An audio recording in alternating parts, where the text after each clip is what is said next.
오늘은 말씀드렸다시피 성전 이전 감사 예배와 또 신년 감사 예배입니다. 작정동에서 우리가 지난 10년 동안 있었는데 그곳에서 하나님은 우리에게, 여러분에게, 저에게 어떤 일을 하셨을까 이렇게 뒤돌아보는 것도 참 유익할 것 같습니다. 각자의 의미가 있고 또 10년이라는 세월은 꽤 길지 않습니까? 저에게는 지나고 보니까 광야였다. 지난 시간 제가 설교 말씀을 드렸죠. 광야였습니다. 광야는 어떤 곳이냐면요, 말씀을 가르침을 받는 곳이에요. 뭘 받는 거라고요? 말씀을 가르치는 거예요. 광야에서 하나님이 율법과 또 성막을 주시잖아요. 그래서 우리를 가르치는 거죠. 말씀을 가르치는 곳이었습니다. 그래서 광야에서 만나가 내리잖아요. 근데 그 만나가 이제 만나이면 안 됩니다. 육신은 배부르지만 영혼은 배고파요. 그래서 만나가 생명의 떡이 되고 또 기적들이 많이 일어납니다. 기적이 되면 또 안 됩니다. 기적이 중독돼요. 그런데 기적이 표적이 돼야 되고, 그 다음에 육신적 예수가 그대로 있으면 안 되고, 예수가 그리스도가 돼야 되고, 또한 율법과 성막이 우리에게 주셨지만 그게 우리에게 진리가 돼야 됩니다. 그래서 저는 개인적으로 그 10년 동안에 어려운 환경이었지만 그곳에서 말씀을 가르치는, 말씀을 깨닫는 그런 곳이었습니다. 지나고 보니까. 그래서 만나가 생명이 되고 또 기적이 표적이 되고 예수가 그리스도가 되고 또한 율법이 진리가 되는, 그렇게 은혜를 받는 곳이었어요. 그러니까 천하의 어떤 것을, 아파트를 몇 채 주고 어떤 것을 다 줘도 저는 그거보다는 이 말씀의 은혜를 목회자로서 주신 것을 너무나 감사합니다. 그래서 이제 광야에서 이제 어디로 왔냐? 여기는 효성동이 아니라 가나안이다라는 겁니다. 가나안. 그래서 여러분, 가나안에는 뭐가 있습니까? 가나안에는 이 정도는 알아야죠. 젖과 꿀이 있습니다. 여러분, 가나안은 젖과 꿀이 있는데 꿀은 뭘까요, 여러분? 꿀찌고 맛있죠. 네. 차에도 타 먹어도 맛있고. 근데 성경적인 꿀은 좋은 게 아닙니다. 성경에서 꿀과 누룩은 하나님이 이 제사를 드릴 때 제물하고 섞으면 안 돼요. 떡을 만든 거나 뭘 만들 때 이 누룩하고 꿀은 섞으면 혼합을 하면 안 됩니다. 그래서 혼합시키고 혼란케 하고 하나님 뜻을 왜곡되는 것이 바로 꿀입니다. 그래서 가나안에서는 꿀이 안 좋은 거예요. 그러나 가나안에서는 꿀이 있습니다. 우리 안에도 꿀이 막 흘러 넘치죠. 자, 그런데 진리가 아닌 것을 상징하는 게 꿀이에요. 그런데 이제 하나님의 말씀을 왜곡하거나 또 하나님 말씀을 잘못 들어서 불순종하는 것들이 뭐냐면 꿀입니다. 그래서 이 꿀을 분별을 해내는 거예요. 가나안에서는. 옛날에는 광야에서는 이 꿀이 좋은 줄 알고 막 그 꿀을 붙들고 빨아먹고 꿀을 막 따기 위해서 살았지만은 이제 가나안에 들어온 사람은 이게 꿀이구나, 이게 잘못됐구나, 이것을 알게 되는 겁니다. 그래서 가나안에 있는 젖과 꿀인데 이 젖은 뭐냐면요, 진리를 말합니다. 자, 베드로전서 2장 2절에 보면 신령한 젖을 사모해라. 근데 젖은 젖인데 영적인 젖이에요. 아이들이 성장하려면 엄마의 젖을 먹었잖아요. 그죠? 젖을 먹어야 되는데, 그런 것처럼 여기도 뭐라 했어요? 이로 말미암아 너희로 구원에 이르도록 자라게 하는 거예요. 성도들은 구원받았다고 다 끝이 아닙니다. 구원은 이제 시작에 불과하는 거예요. 그래서 신앙생활을 통해서 이제 과정 속에서 이 젖을 먹어야 돼요. 이 젖은 그냥 일반 젖이 아니라 신령한 영적인 젖입니다. 양식이에요. 그게 뭐냐면 바로 진리입니다. 그래서 이 가나안에서는요, 진리를 공급받아서 우리를 유혹하고 우리를 불순종하고 우리 하나님 말씀을 왜곡하는 것들을 잘 분별해 내는 곳이고, 그 다음에 가나안에 7 족속이 있다고 그랬잖아요. 우리 안에 7 완벽하게 우리를 지배하는 비진리 7 족속과 싸우는 거예요. 싸우는 것. 그래서 믿음으로 살고 그 진리를 이웃에 전파하는, 이웃 사랑을 실천하는 곳이 바로 가나안입니다. 근데 지난 시간에 가나안에 들어가려면 뭘 해야 한다고 그랬어요? 전쟁하려면 어떻게 승리한다고 그랬어요? 하나님 율법을 주야로 묵상해야 되는 거예요. 그 계속 묵상해야만이 그 속에서 진리를 발견할 수 있고, 진리를 발견해야만이 이제 잘못된 것들, 오류, 또 부정한 것들, 하나님 뜻이 아닌 것들을 분별을 해내면서 오직 하나님 뜻에 따라 인도에게 살고 전하는 게 바로 가나안입니다. 네, 그래서 우리는 여기에 이제 온 거예요. 어쨌든 이곳으로 인도하신 하나님께 이제 우리는 감사를 드려요. 예, 다 때가 돼서 하나님 섭리 가운데 이렇게 움직이는 거기 때문에. 그래서 여러분들도 이곳에서 행하실 교회적으로나 또 개인적으로나 행하실 하나님의 일들을 기대해야 돼요. 그게 믿음이며 약속인 거예요. 하나님은 여러분이 약속을 하셨잖아요. 너희 여러분을 거룩하고 흠없게 만들겠다. 나는 너의 하나님이 되고 너는 나의 백성이 되겠다. 이게 하나님의 약속이에요. 하나님 그 약속을 실천해 가시는 거예요. 이곳에서는 더욱더 우리를 가나안에서 이제 하나님이 우리에게 행하실 일, 교회에 통해서 행하실 일을 기대해야지, 그 기대가 없는 사람은 믿음이 없는 거예요. 하나님의 능력도 안 믿고 약속도 안 믿고 하나님에 대한 어떤 내가 믿음도 없는 거예요. 말씀을 통해서 우리가 하나님에 대한 약속, 그걸 기대해야 됩니다. 그게 바로 믿음입니다. 기대하시기 바랍니다. 아울러 이제 우리가 신년 감사 예배를 드리는데 오늘 예배가 여러분에게는 23년을 형통하게 하는 출발점이에요.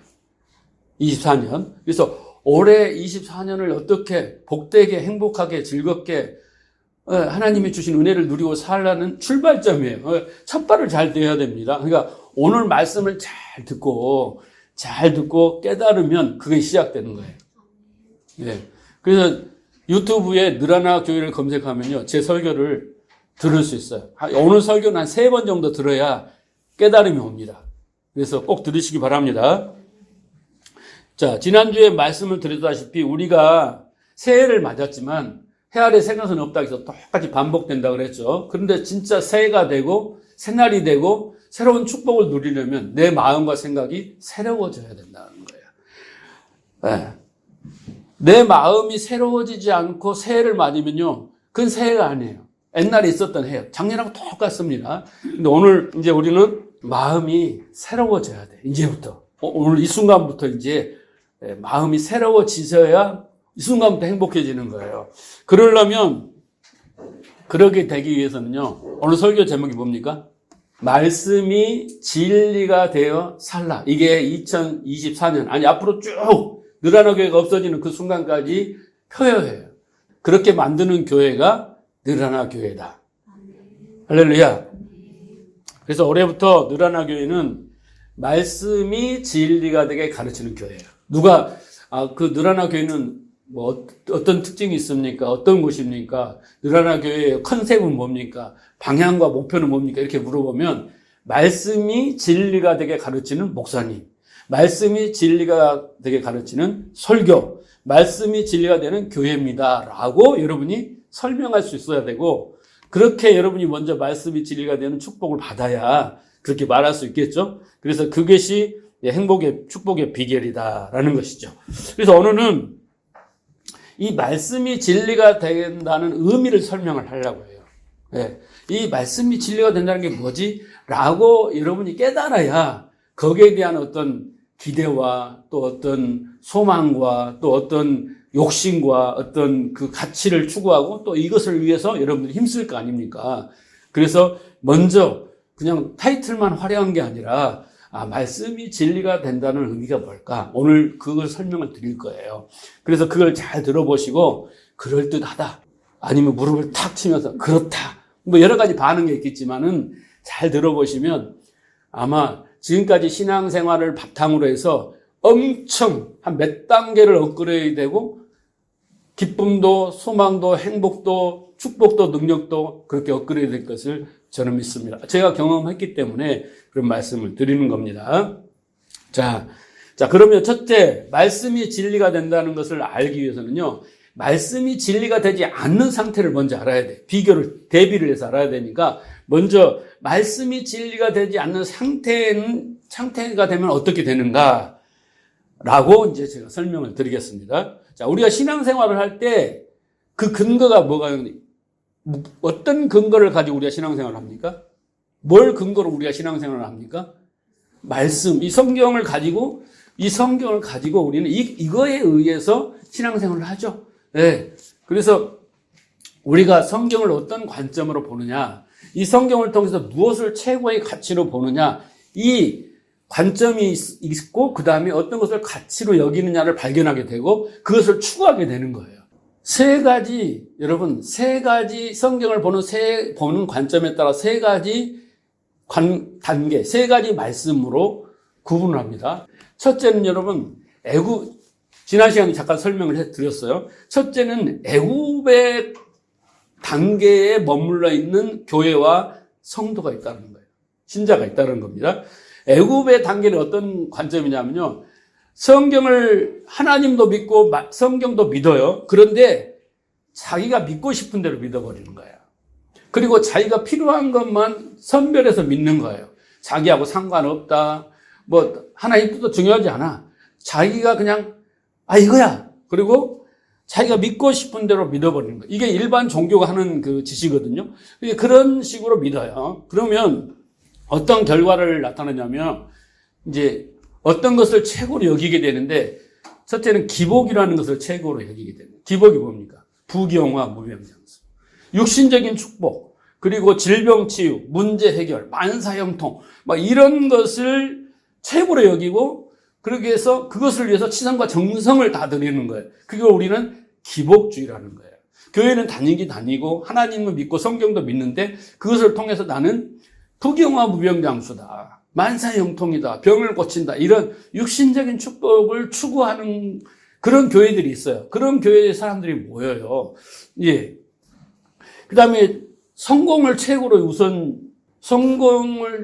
여기는 그런 주의가 있습니다. 실패는 죄예요. 사고도 죄예요. 문제도 죄예요. 고난도 죄고예요. 예수를 믿으면요, 만사형통해야 되고, 다 승리해야 되고, 문제 없어야 되고, 사고도 나면 안 되고, 병도 걸리면 안 되고, 예? 그래서 우리는 오직 승리다라고 고지를 향해서 가자. 그래서 네가 실패한 건 기도를 안 했어. 네가 실패한 건 헌금을 안 했어. 네가 열심을 안 했어. 충성을 안 했어. 이렇게 몰아가는 거죠. 그게 바로 성공주의입니다. 그 다음 이제 인본주의가 있어요. 인본주의는 뭐냐면 모든 중심이 자기예요. 하나님이 중심이 아니야. 하나님은 내가 내 뜻을 이루고 내 의를 이루고 내 목표를 이루는데 수단에 불과하고 모든 것이 내 마음대로야. 나의 중심이죠. 그게 인본주의입니다. 사람이 중심이 돼서 사람을 위해서 하나님이 있는 거예요. 그런 식으로 하나님은 수단과 방법으로서 나를 돕는 자로 생각하는 게 인본주의입니다. 그래서 휴머니컬하다 그러고 사람이 숭고하다 그러고 이러잖아요.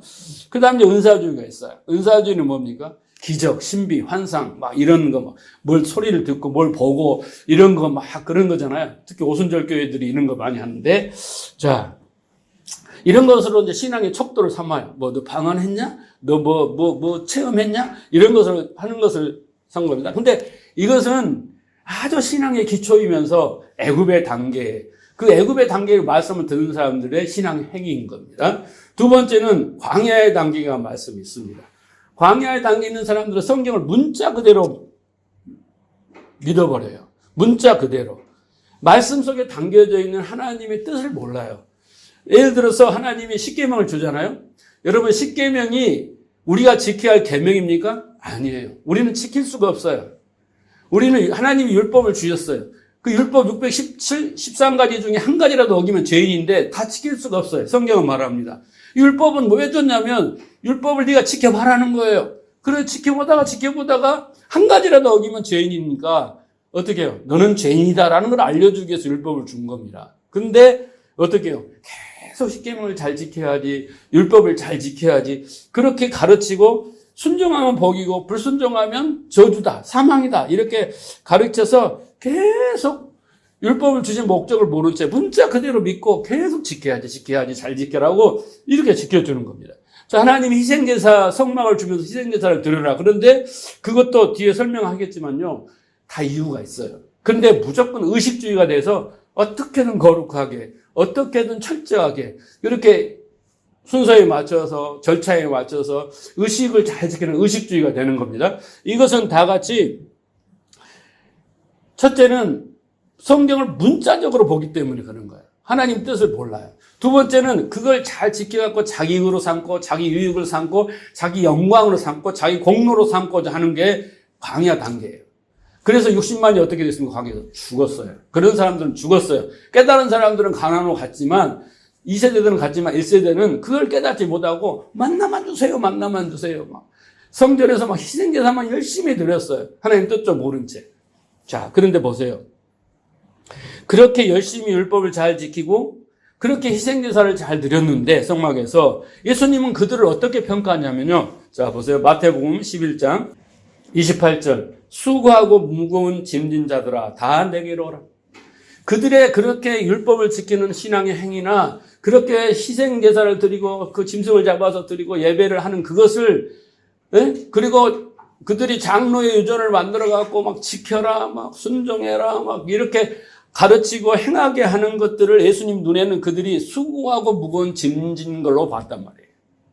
왜? 우리는 율법을 지킬 수도 없고 율법을 통해 깨달아야 되는데 어떻게 해요? 그걸 다 지켰네라고 하니까 그게 얼마나 수고하고 무거운 짐진 것입니까? 여러분 신앙생활을 여러분 하다가 교회를 떠납니다. 신앙생활을 게으리 합니다. 예배도 안 나옵니다. 기도도 안 합니다. 헌금도 안 합니다. 그러면서 시지부지하고 막 이렇게 되는 경우가 많지 않습니까? 그러니까 신앙생활에 즐거움이 없어요. 행복함이 없어요. 그리고 이제 신앙생활을 하시는 분들도 모든 것이 다 부담이야. 헌금하는 것도 부담, 전도하는 것도 부담, 예배드리는 것도 부담, 기도를 하는 것도 부담, 목사님 해라니까 해야 되고, 이렇게 하니까 복 받으니까 복 받는다고 해야 되고, 안 하면 또 권사가, 장로가, 뭐 안수집사가 이게 안 하면 안 되니까, 이게 즐거운 마음으로 하고 자기가 막 뭔가를 갈망해서 하는 게 아니라, 그냥 어쩔 수 없이 의무감, 책임감으로 신앙생활을 하게 된다는 거예요. 근데 예수님은 그걸 수고하고 무거운 짐진 거라고 하는 거예요. 그런데 뭐라고요? 나한테 와서 배우라. 그들이 짊어지는 멍에는 너희를 수고하고 짐진 자로 만들어서 괴롭게 만드는 거야. 즐거움이 없어. 하나님부터 점점 멀어지게 해. 하나님을 막 두려운 하나님으로만 보게 만드는데, 이제 나한테 배우면, 내가 나하고 명예를 지면, 이제는 쉼을 얻을 거야. 자유를 얻을 거야. 그런 것이 그렇게 안 해도 될 거야. 큰일 나겠죠. 그 당시에 이런 말을 했습니다. 근데 예수님은 과감히 그렇게 말씀을 하는 거예요. 왜? 그들이 말씀이 진리가 되지 않았기 때문에. 말씀을 그냥 문자적으로 보고 그렇게 지켰기 때문에. 그렇기 때문에 예수님이 이제 진짜를 가르쳐 줄게 한 겁니다. 자, 그 다음에 보세요. 가나안 단계는 어떤 단계냐면요. 말씀이 진리가 된 단계예요. 율법과 성막과 이런 것들을 통해서 하나님의 뜻을 깨달았어요. 그래서 이제 하나님이 이제 그 가나안 단계의 말씀은 복음주의라고 하는데, 복음주의는 뭐냐면 하나님의 뜻, 하나님의 언약이 성취되는 단계예요. 하나님의 언약은 뭐냐면, 아까도 말씀드렸지만 나는 너의 하나님이 되고 너희는 나의 백성이 되는데, 내가 하나님의 백성이 될 수 없고, 그렇잖아요. 내가 잘한다고 하나님이 나의 하나님이 될 수 없어요. 하나님이 해주셔야 돼요. 하나님이 나를 하나님의 백성으로 만들어 주셔야 내가 되는 거예요. 그게 언약입니다. 그것을 신약에서는 거룩하고 흠없는 하나님의 아들들로 만들겠다. 어떻게 해요? 예수 그리스도로 말미암아. 에베소 1장에 나와 있잖아요. 그리고 그렇게 된 사람들의 삶은 믿음에 이르러 하박국처럼 믿음으로 산다. 이게 하나님이 우리에게 향하신 뜻이며 언약인데, 이것을 최고의 가치로 여기고 목표로 삼고 이것을 이루게 사는 자들이 바로 복음주의자입니다. 성경적인 진짜 성도들인 거예요. 이게 가나안 단계에 있는 것입니다. 그래서 우리가 광야나 애굽의 단계에 있는 것은 하나님의 표면적인 뜻이에요. 그 진짜 하나님 뜻이 아닙니다. 근데 성경을 이렇게 가르쳐서 죄라고 말합니다. 나쁜 짓 하는 게 죄 아닙니다. 성경의 죄는 하나님 뜻, 그 관영에서 빗나간 것을 죄라고 말하고 있습니다. 자, 그래서 어떤 기복주의부터 쭉 제가 설명을 했지만은 그 율법주의자까지 된 궁극적인 이유는 딱 한 가지밖에 없어요. 뭐겠어요? 말씀이 진리가 되지 않았어. 애굽의 단계에 있던 광야의 단계에 있던 그런 바리새인들이 그렇게 신앙생활을 하던 그들은 하나같이 지금 현대에도 마찬가지입니다.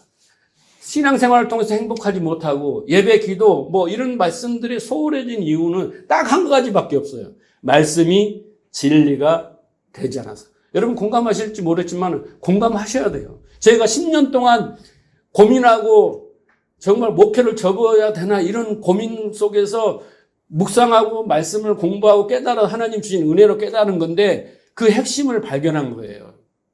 그래서 말씀이 진리가 되기만 하면 다 해결됩니다. 근데 말씀이 진리가 안 된다는 것 자체도 모른 채 애국과 광야 단계에서 아무리 열심을 해도 그 수준을 벗어나지 못하는 거예요. 그 수준을, 지금의 수준을. 자, 그러면 구체적인 예를 좀 들어보겠습니다. 말씀이 진리가 되지 않으면 어떤 결과를 가져오는가. 자, 마태복음 6장 1절에 보면 그들이 열심히 바리새인들이 신앙생활을 했습니다. 근데 그들의 목표가 뭐냐면 사람에게 보이려고 해요.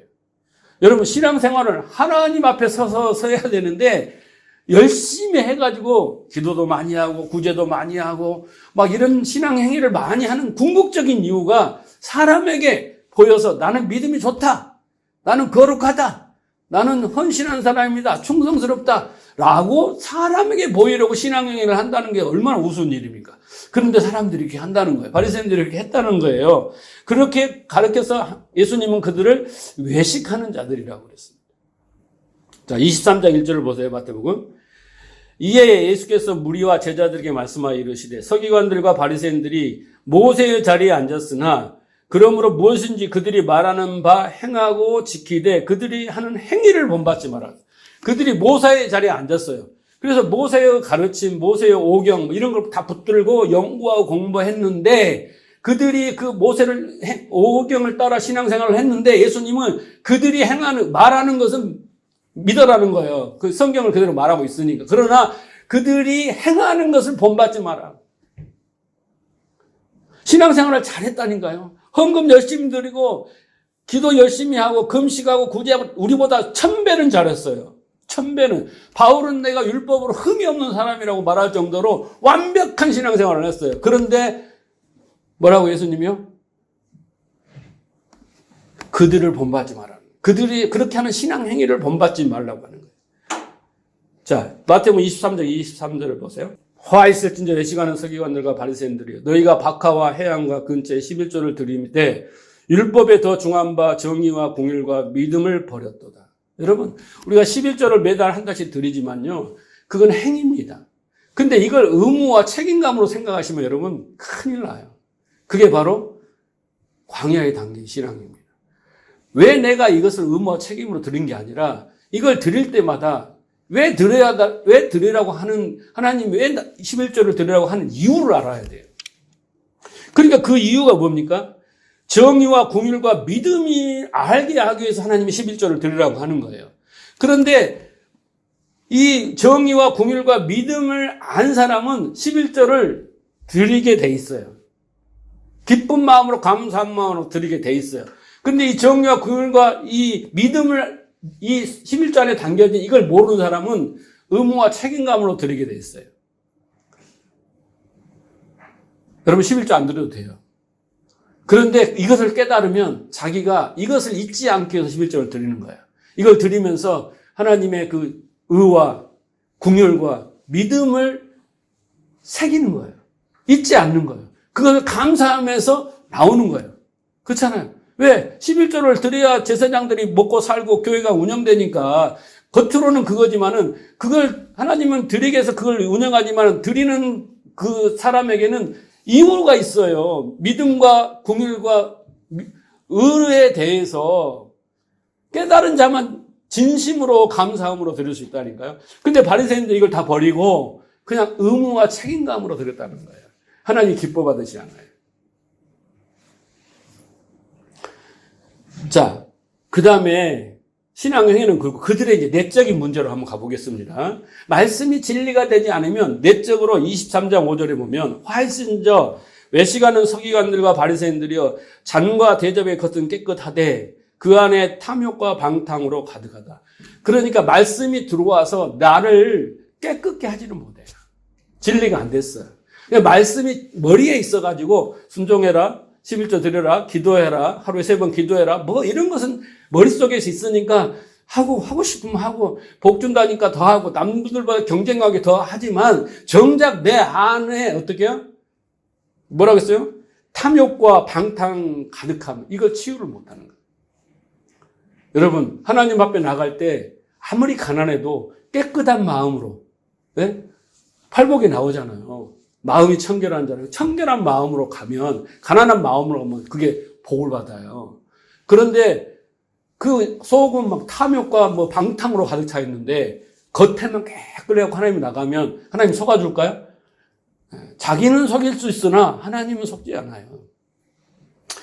자, 마태복음 23장 27절. 화이신저 외식하는 서기관과 바리새인들은 회칠한 무덤 같으니. 여러분, 이스라엘 무덤은요, 겉에를 석회로 이렇게 다 칠해요. 하이고 깨끗하게 좋잖아요. 근데 속에는 뭐예요? 송장이 썩어가고 구더기가 바글바글 하는 거예요. 비유를 한 겁니다.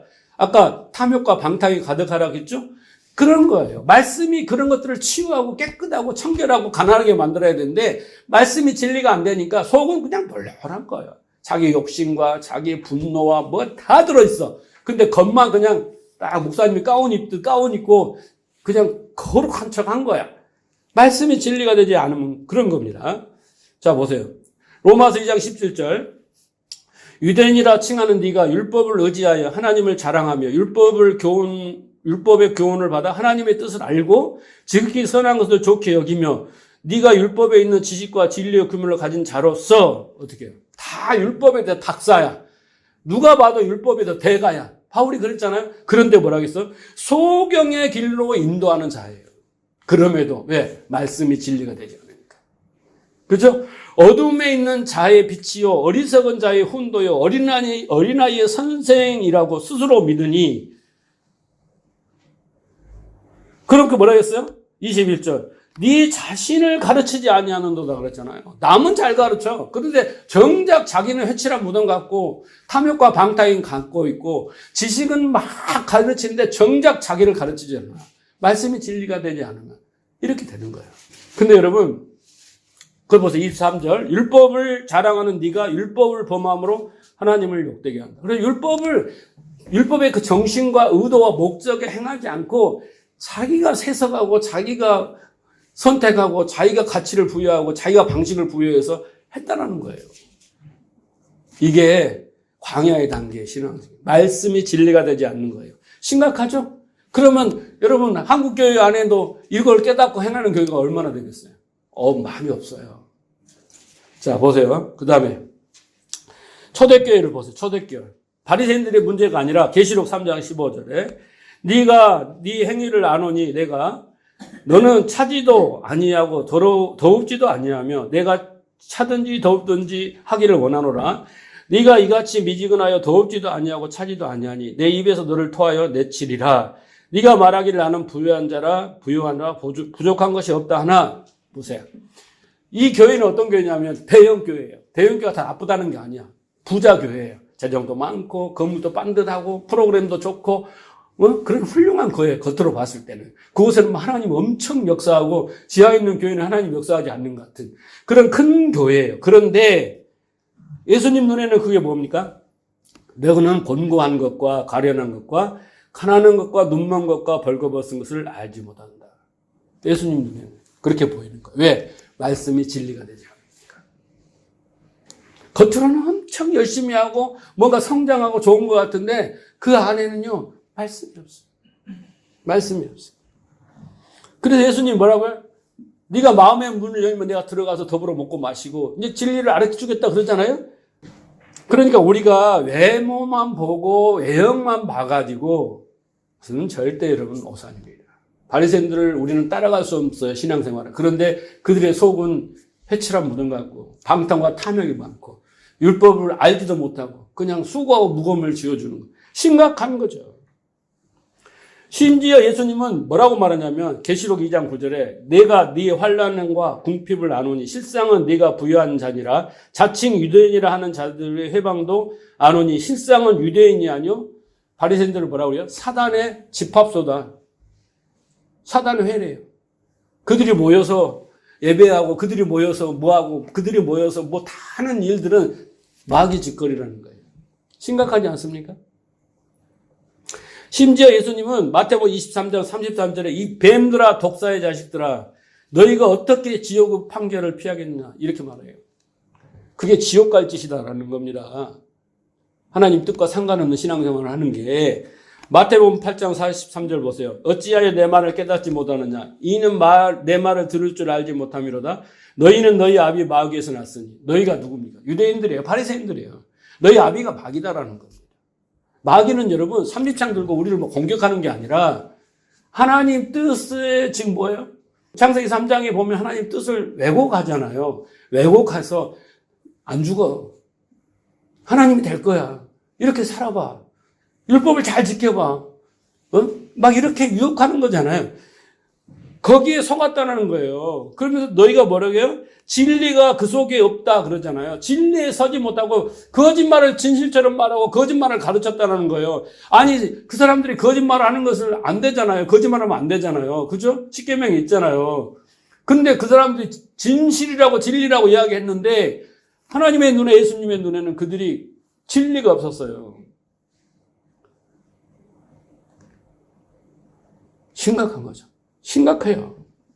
그래서 말씀이 진리가 되지 않으면 얼마나 심각한 상태가 되고 심각한 결과를 가져오는지 아셔야 돼요. 신앙생활도 포기하게 됩니다. 신앙의 열정도 없습니다.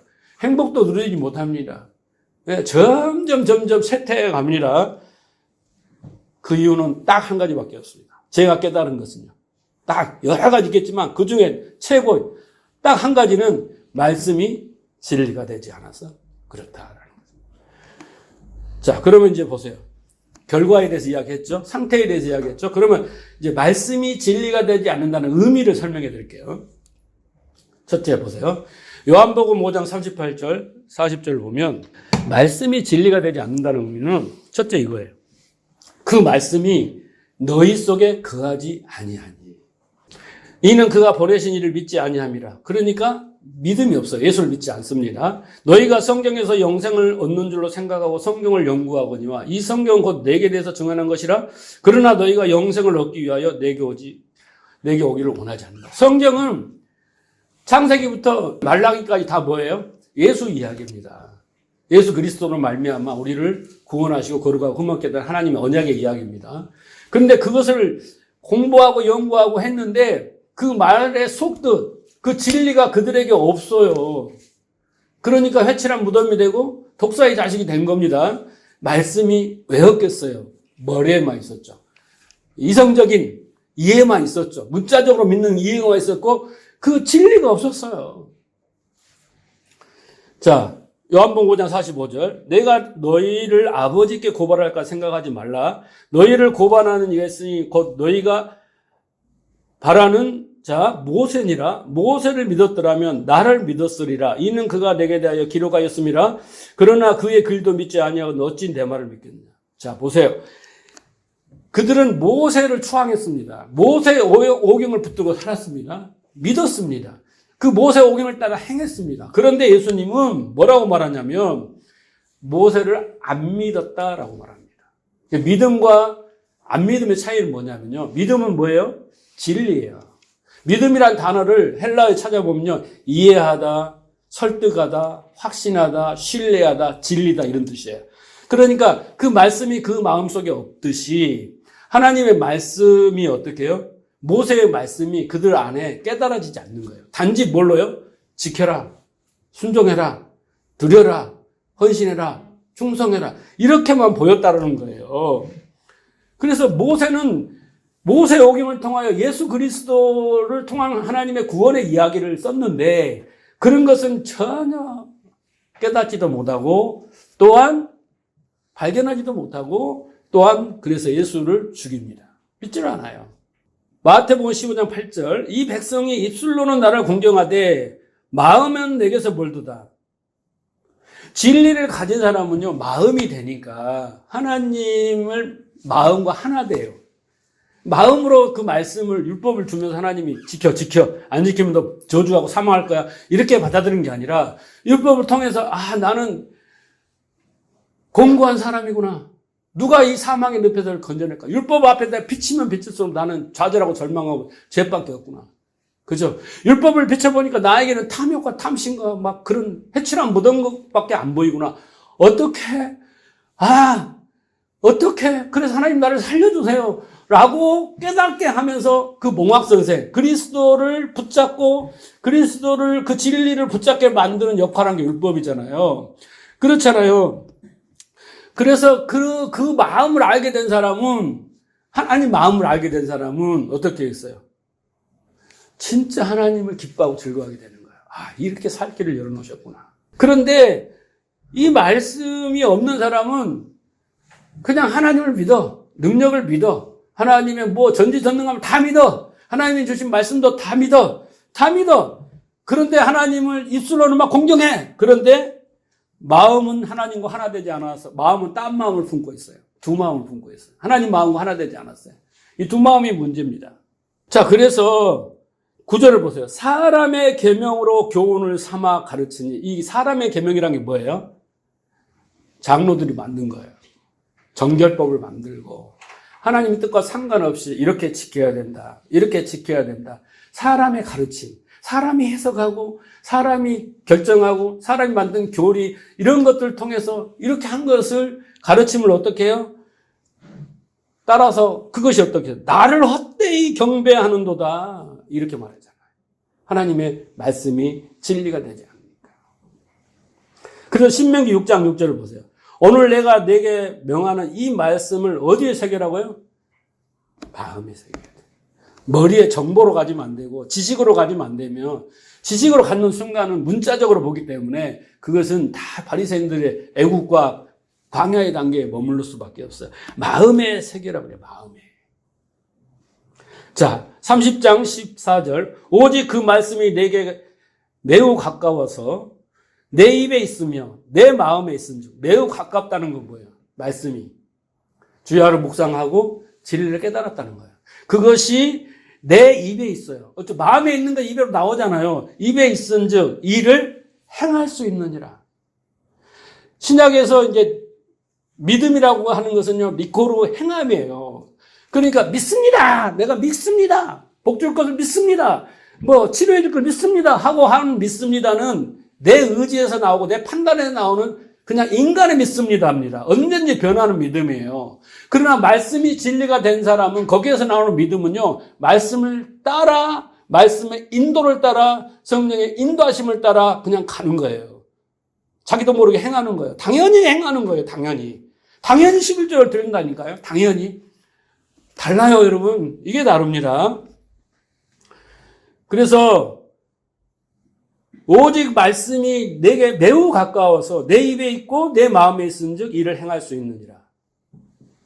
그래서 말씀이, 문자적인 말씀이, 로고스의 말씀이 레마의 말씀이 되는 거예요. 그 의미가 나에게 다가오면 그 말씀 속에는 아버지 마음과 뜻이 담겨 있는데 그 마음과 하나 되면 하나님과 하나 되는 거예요. 그러면 그렇잖아요. 자식이 아버지가 반대를 해, 엄마가 반대를 해. 그러면 이제 두 마음이 생기잖아요. 그런데 아버지가 설득을 하는 거예요. 네가 이제 인생에 경험이 없고 아버지는 경험을 했는데 나는 이렇게 무조건 해! 이게 아니라 이게 율법이고 이제 막 설명을 하는 거예요. 아빠가 경험을 통해서 아빠가 세상을 살아오면서 이런저런 경험을 통해서 이런 손실을 받고 이런 상처를 받았고 그래서 계속 설득을 하는 거예요. 무조건 강요하는 거예요. 아들이 들어보고 너무 그럴듯한 거예요. 아들이 설득이 됐어. 그래서 어떻게 해요? 그 아버지 마음을 자기가 갖게 되는 거예요. 그러면서 아버지 뜻을 따르는 거예요. 이게 말씀이 진리가 되었다는 뜻이에요. 말씀이. 그렇게 되면 어떻게 된다고요? 뜻을 따를 수가 있다는 거예요. 우리가 따르는 게 아니라 말씀이 나를 지배해서 이끌어 가는 거예요. 그걸 믿음과 행위라고 하는 겁니다. 그래서 예수님이 이렇게 말씀하십니다. 해답을 이제 말하는 거예요. 자, 5장 17절 마태복음. 내가 율법이나 선지자를 폐하러 온 줄 생각하지 마라. 폐하러 온 것이 아니라 완전케 하러 왔다. 왜 완전케 하겠어요? 율법을 딱 줬더니 이걸 자꾸 자기 마음대로 해석하고 자기가 보고 싶은 대로 보고 문자적으로 해석하면서 하나님 뜻이 아닌 방향으로 끌고 가는 거야. 그리고 막 백성들에게 수고하고 무거운 짐을 지어주는 그 종교 지도자들이 그래서 이게 너희 이게 죄야. 하르마누티야. 관역에서 빗나간 거야. 이제 내가 율법을 완전하게 해석을 해줄게. 그게 산상수훈입니다. 그래서 보세요. 5장 22절. 내가 너희에게 이르노니 너희 의가 서기관과 바리새인보다 더 낫지 못하고 결코 천국에 들어가지 못하리라. 옛사람의 말한 바 살인하지 말라. 누구든지 살인하면 심판을 받게 되리라 하였다는 것을 너희가 들었으나, 그래서 첫째 예를 들어서 예수님이 산상수훈에서 10계명 중에 6계명이 뭡니까? 살인하지 말라요. 그런데 우리는 사람의 목숨을 죽이는 것을 살인이라고 생각하는 거예요. 이게 문자적인 겁니다. 제가 항상 3차원으로 봐야 된다고 그랬죠. 국어사전이 말하는 살인, 종교인이 말하는 살인은 똑같은 거예요. 근데 하나님이 말씀하시는 살인은 달라요. 언어를 보면 달라요. 그래서 예수님이 이 이후에 살인에 대해서 설명을 해줘요. 살인하지 않는 것이 뭔가를 설명을 해줍니다. 그래서 예수님이 뭐예요? 율법을 완전케 해준 거예요. 이것을 몰랐을 때는 어떻게 해요? 사람을 죽이면 안 되는 거예요. 거기에만 초점이 있었어요. 그런데 그런 차원하고 전혀 다른 영적인 차원이 있는 거예요. 하나님 뜻이 있는 거예요. 그래서 산상수훈이 바로, 산상수훈은 다 이렇게 돼 있어요. 너희는 들었으나 나는 이렇게 이르노니. 우리는 나는 너에게 이르노니라는 말씀을 들어야 돼요. 너희는 들었으나, 그 구약의 사람들이 듣는 대로 그들의 신앙의 전철을 받게 되면 똑같아 되는 거예요. 해체라는 무덤이며 독사의 자식이 되는 거예요. 외식하는 자가 되는 거예요. 그러나 이제 나는 너에게 이르노니, 이 말씀을 들어야 되는 거예요. 자, 요한복음 6장 63절. 살리는 것은 영이니 육은 무익하다. 여기서 육은 뭐냐면 율법을 말하는 겁니다. 육은 무익하니라. 내가 너에게 이른 말이 영이다는 거. 육은 뭐냐면 율법을 막 지키는 것을 말하는 건데, 그런 것이 아니라 내가 이른 말, 이게 레마의 말씀이에요. 이 율법을 깨달아 설명해주는 산상수훈 같은 이 말씀을 들어야 너에게 이게 생명이다. 너희를 살리는 말씀이다. 라고 말하는 겁니다. 자, 예수님뿐만 아니라 바울 사도도 이렇게 말했습니다. 로마서 10장 2절. 내가 증언하노니 그들이 하나님께 열심은 있으나 올바른 지식에 따른 것이 아니니라. 하나님의 의를 모르고 자기 의를 세우려고 힘써 하나님의 의에 복종하지 아니하였느니라. 그래서 말씀이 진리가 되지 않는 상태에서 바리새인들은 올바른 지식이 아닌 상태를 가지고 문자적으로 신앙생활을 한 거예요. 근데 그것은 자기 의를 쌓는 거예요. 자기 공로, 자기 공적을 쌓아서 하나님 앞에 내가 이렇게 열심히 했어요. 하나님 복 주세요. 구원해 주세요. 축복해 주세요. 막 이랬단 말이에요. 그러면서 하나님이 진짜 하나님의 뜻은 복종하지 않고 자기 의만을 막 주장하는 꼴이 됐다라는 겁니다. 자, 이해하시겠죠? 그리고 이제 여기 보세요. 율법에 대해 설명을 했잖아요. 자, 성전을 보세요. 하나님이 성전을 주셨어요. 그러면 성전은 우리가 생각을 어떻게 해요? 열심히 예배드리고, 열심히 희생자 드리고, 열심히 제물을 드리고, 막 이렇게 하면, 절차대로 하면 되는 걸로 생각하는데, 천만의 말씀이에요. 자, 보세요. 히브리서 9장 1절. 첫 언약에도 섬기는 예법과 세상에 속한 성소가 있더라. 첫 언약. 그죠? 새 언약이 있습니다. 근데 첫 언약에는 똑같이 성소 이야기를 하는 거예요. 자, 그런데 9장 8절을 보세요. 성령이 이로써 보이신 것은 첫 장막에 서 있을 동안에 성소에 들어가는 길이 아직 나타나지 아니한 것이니라. 이 장막은 현재까지 뭐예요? 비유예요. 그러니까 이스라엘 백성들이 막 열심히 희생제사를 드리고 성전에서 예배를 드린 것은 뭐예요? 비유야. 실체가 있어. 실체를 알려주고 가르치기 위해서 하나님이 임시로 한번 이렇게 깨닫게 하기 위해서 비유로 드리는 겁니다. 그래서 이에 따라 드리는 예물과 제사는 섬기는 자들을 그 양심상 온전케 할 수 없어요. 그러니까 짐승으로 우리의 죄를 씻을 수가 없어요. 짐승의 피로 우리를 깨끗게 할 수가 없고 하나님께 나아갈 수 없어요. 그냥 그런 예식과 절차를 통해서 이렇게 하나님께 나가는 거라고 설명을 했을 뿐이지 그 실체를 설명하게 된 거예요. 그 실체가 뭐겠습니까? 예수 그리스도의 십자가예요. 그런데 그 십자가는 알지 못하고 오직 그냥 어떻게 하면 제사만 잘 드릴까 이것만 생각했다라는 거예요. 그리고 이 성전이 그 성전을 모형으로 주신 이유는 보세요. 고린도서 3장 16절. 너희는 너희가 하나님의 성전인 것과 하나님의 성령이 너희 안에 계시는지 알지 못하냐. 그건 그림자고 이제 우리를 실제적으로 우리를 성전을 만들겠다는 거예요. 여러분 성전은 뭐예요? 하나님의 영이 거하시고 하나님이 임재하시고 하나님이 통치하시고 그게 성전이에요. 하나님의 말씀이 나를 통치하시는 거예요. 그렇죠? 그래서 성전에서는 내가 하나님 앞에 희생제사를 드리고 나를 드리고 거룩한 산재물을 드리고 어떻게 해요? 하나님이 나를 말씀을 주셔서 통치하는 것이 성전이 그것을 만드시겠다는 거예요. 그래서 에베소 2장 20절에 보면 뭐라 했습니까? 21절 그 안에서 건물마다 서로 연결하여 주 안에서 성전이 되어가고 너희도 성령 안에서 하나님이 거하실 처소가 돼. 성령으로 하나님이 거하실 처소가 되어가는 거예요.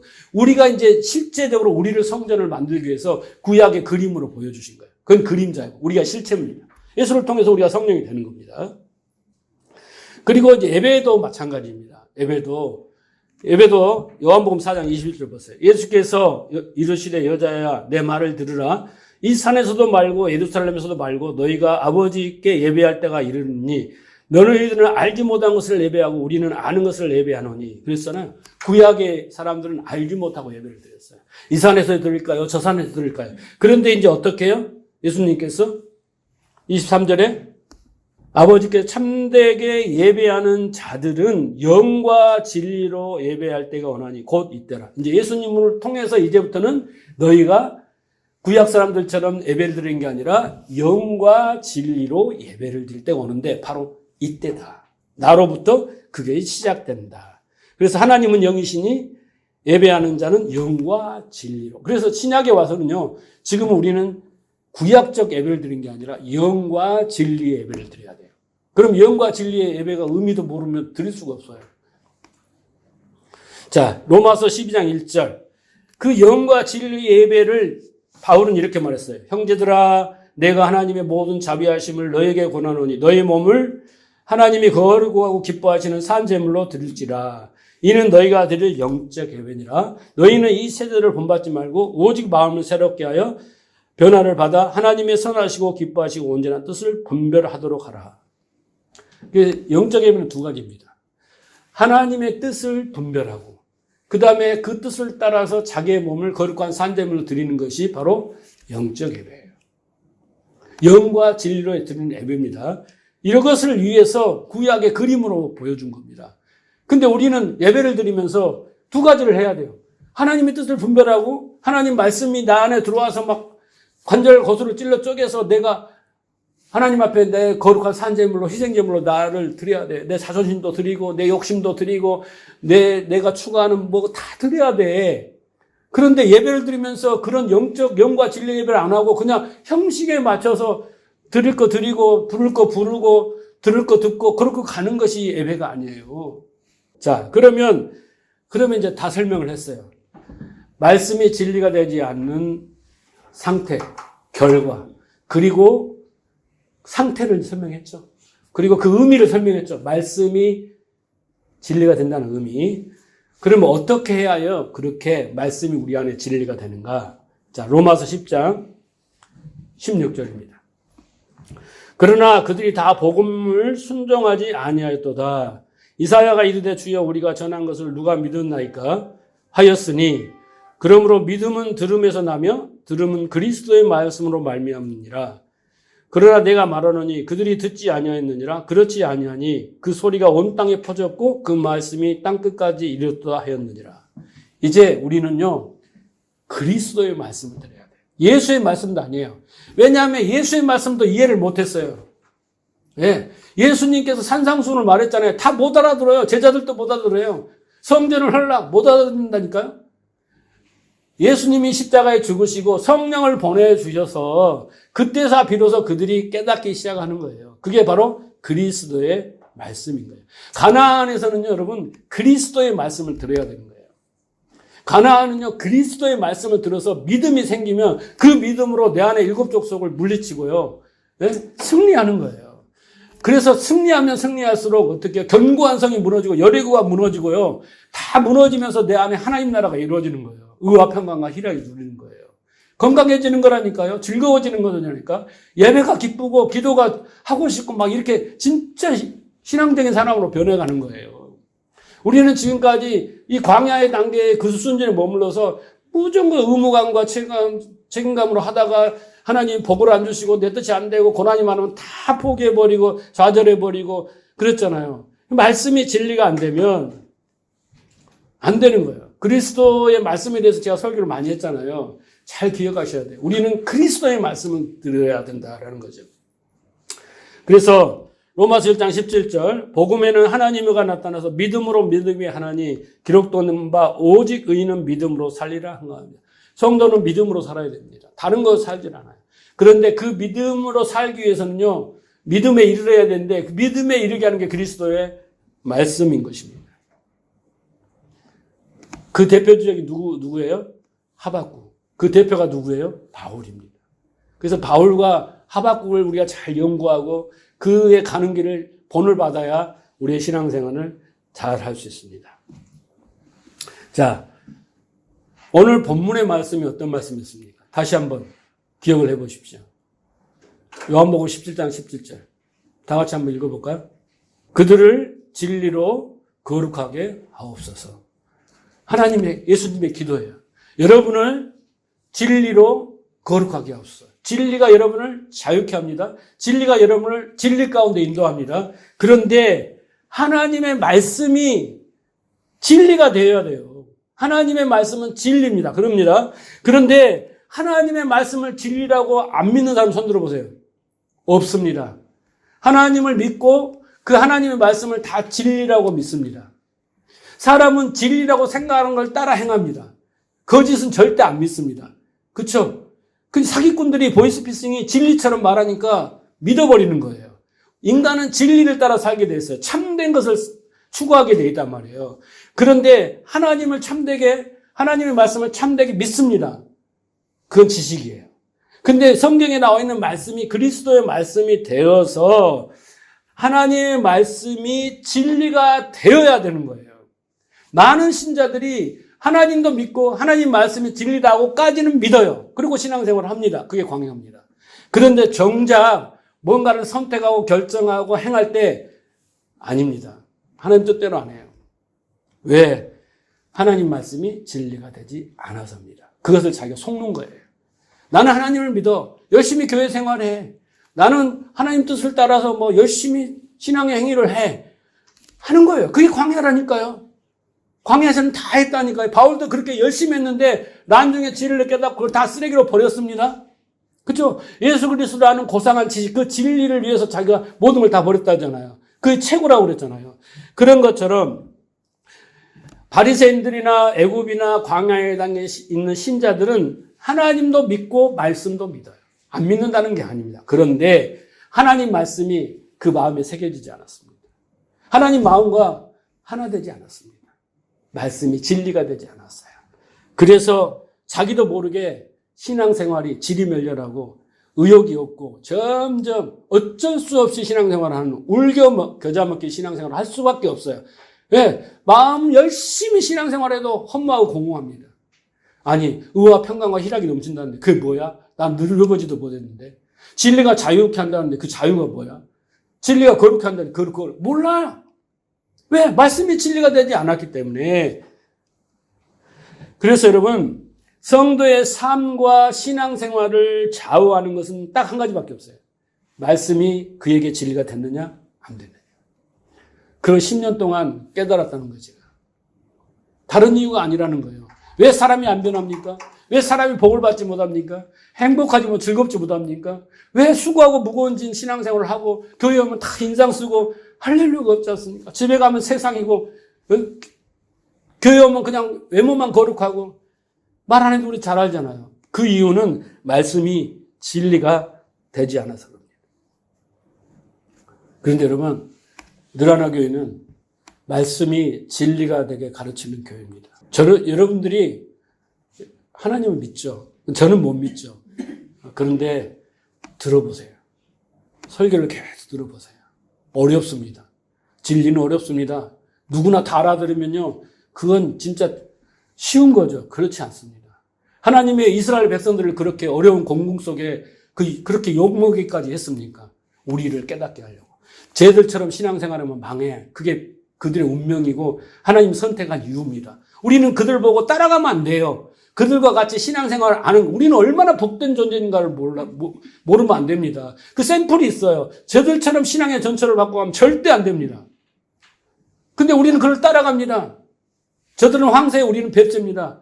바울은 율법을 다 지켜버렸다니까요. 흠이 없다니까요. 그렇게 흠이 없는 사람이 되라고 얼마나 노력하고 충성하고 목사님에게 잘 보여야 되고 막 그렇게 해야 복 받을 줄 알고 합니다. 수고하고 무거운 짐. 행복하지 않습니다. 마음은 고마워요. 제가 다 안다니까요. 네? 제가 좀 이제 입이 좀 열린 것 같아요. 그동안에 초심 들어서 말을 가나안에 왔으니까 막 해야지 이제. 그렇죠? 그래서 저는 앞으로 이렇게 선포되는 말씀들이 전혀 여러분들이 그렇게 들어보지 못한 말씀들이 많을 것이고 여러분들을 믿음으로 이르게 하는 말씀, 가나안에 주는 선포되는 그런 말씀들이기 때문에 어렵고 힘들어도요. 거기에 목숨을 한번 걸어보고 거기에 한번 시간을 투자해서 한번 계속 들어보세요. 들음으로 믿음이 나면 그 믿음으로 행하게 되는데 과거의 행함과 다르고 그 행함을 통해 놀라운 결과를 여러분이 경험을 하고 여러분이 그 경험이 있는 자만이 증인이 되는 거예요. 예. 그러니까 수준이 높고 단계도 높고 어렵습니다. 그렇지만 참아내고 계속 듣다 보면 이해가 됩니다. 10번째가 안 넘어가면 어떻겠습니까? 계속 듣다 듣고 계속 반복하다 보면요 깨닫게 되는 거예요. 수고하고 무거운 짐진 그런 신앙생활을 할 것인가? 하나님의 뜻을 이루며 믿음으로 살 것인가? 그건 여러분이 선택하셔야 돼요. 근데 그게 뭐라고요? 말씀이 진리가 되게 하느냐 안 하게 하느냐. 여러분은 하나님의 말씀이 내 안에 진리가 되게 하는 것에 모든 것을 다 걸어야 돼요. 2024년. 그러면 지금까지 신앙생활을 한 것에 60배, 100배로 축복이 있습니다. 그런 축복을 누리는 새해가 되시고 그렇게 축복을 누리는 삶이 되기를 주님으로 축원합니다.